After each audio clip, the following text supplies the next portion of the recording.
Halo teman-teman semuanya, khususnya yang ada di Taiwan ya. Ini ada sebuah curhatan ya sebenarnya nggak penting, tapi banyak dari teman-teman yang menjadi korban seperti yang diceritakan dalam video ini. Nah di sini itu mbaknya itu cerita ke kita ya tentang apa yang dia alami akibat nikah siri di Taiwan. Nah curhatnya seperti apa sih? Enak nggak sih? Sahdunya seperti apa sih Taiwan? Ini adalah salah satu pengakuan dari mbaknya langsung yang dia menjadi korban dari salah satu nikah siri di Taiwan ya. Nah begini curhatannya kepada kita. Maaf menyimpang, mau curhat dong saya menikah siri di Taiwan, tapi ketika saya hamil suami suruh saya aborsi. Terus ini sudah yang kedua kalinya cerita mbaknya ini ya. Dia inisialnya WA. Suamiku rajin sholat, bahkan kalau marah, cacian, makian, ia itu sangat hebat, dahsyat, sampai buat saya trauma untuk mendengarkannya. Dan yang lebih parahnya lagi, dia menjatuhkan talak kepada saya yang saat ini saya sedang hamil 5 minggu. Jadi memang temperamen gitu ya istilahnya tuh. Dia sering menjatuhkan talak kepada WA ini. Statusnya juga nikah siri di Taiwan. Nah untuk teman-teman semua perlu diketahui bahwasanya nikah siri itu nikah yang tidak tercatat di negara secara resmi. Jadi tidak ada buku nikahnya. Nah di Taiwan sendiri itu ada dua jenis nikah siri ya. Pertama nikah siri itu nikah siri yang dilaksanakan oleh orang yang tidak berkompeten. Intinya seperti dinikahkan oleh teman sendiri atau yang lainnya, yang penting asal akad aja. Yang kedua dinikahkan oleh lembaga-lembaga yang berkompeten seperti masjid atau seperti lembaga apa gitu yang nanti dia juga mengeluarkan surat dari lembaga tersebut. Nah untuk nikah siri ini memang macam-macam di Taiwan dan memang dari dulu marak gitu ya.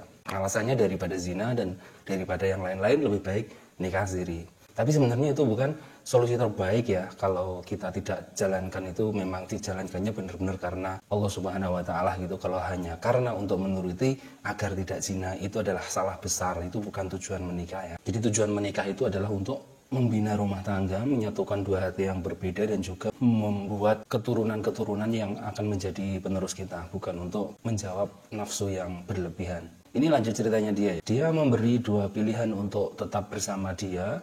Aku harus memberikan uang gajiku kepadanya dan untuk semua kebutuhan yang dia handle. Nah mbaknya ini kemudian bercerita ya, jadi untuk bertahan dengan suami sirinya ini, dia harus memberikan uang gajinya. Dia memberi dua pilihan untuk tetap bersama dia. Kata mbak ini ya, aku harus memberikan uang gajiku atau menyerahkan semua uang gaji kepadanya. Kemudian yang menghandle semuanya itu adalah suami sirinya. Itu pilihan pertama. Jadi walaupun mbaknya ini bekerja, jadi semua uangnya harus dikasihkan kepada suami sirinya ini. Nanti semua kebutuhan yang mengatur itu suami sirinya ini ya, temperamen ini ya. Dan pilihan yang kedua yaitu janin tetap dibesarkan, lahir secara normal tapi tidak pisah, dan dia bertanggung jawab untuk janin dan babinya. Nah ini pilihan pertama kan untuk digugurkan dan semuanya gajinya diserahkan kepadanya, atau pilihan kedua itu dia bertanggung jawab untuk anaknya secara lahir akan diragati, akan dikasih uang, tapi mereka pisah. Nah itu dua pilihannya. Nah karena kasus yang dialami oleh Mbak WA ini,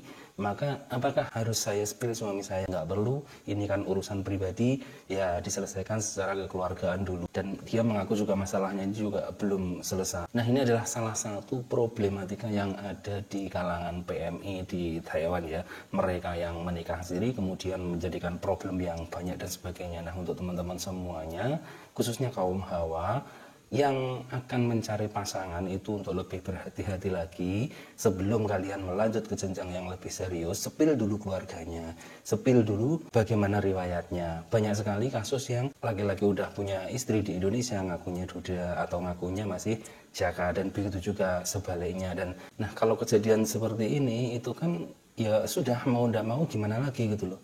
Statusnya nikah siri, kemudian dia juga berbuatnya dosa terus, menggugurkan anaknya dan sebagainya. Itu kan perbuatan yang dosa, ataupun dia tertekan karena semua gajinya diminta kalau masih ingin bersamanya. Nah itu kembali lagi ke kalian yang menjalani ya. Kalau kalian masih mampu untuk bertahan ya monggo, kalau nggak mampu bertahan ya selesai, karena status nikah siri juga nggak tercatat di negara. Nah dari kisah Mbak WA ini bisa kita jadikan pelajaran untuk kita semuanya untuk lebih hati-hati lagi dalam mencari pasangan ya. Semoga apa yang dialami Mbak WA ini segera mendapat solusi dan juga dikasih jalan keluar yang terbaik untuknya dan untuk janin yang ada di perutnya.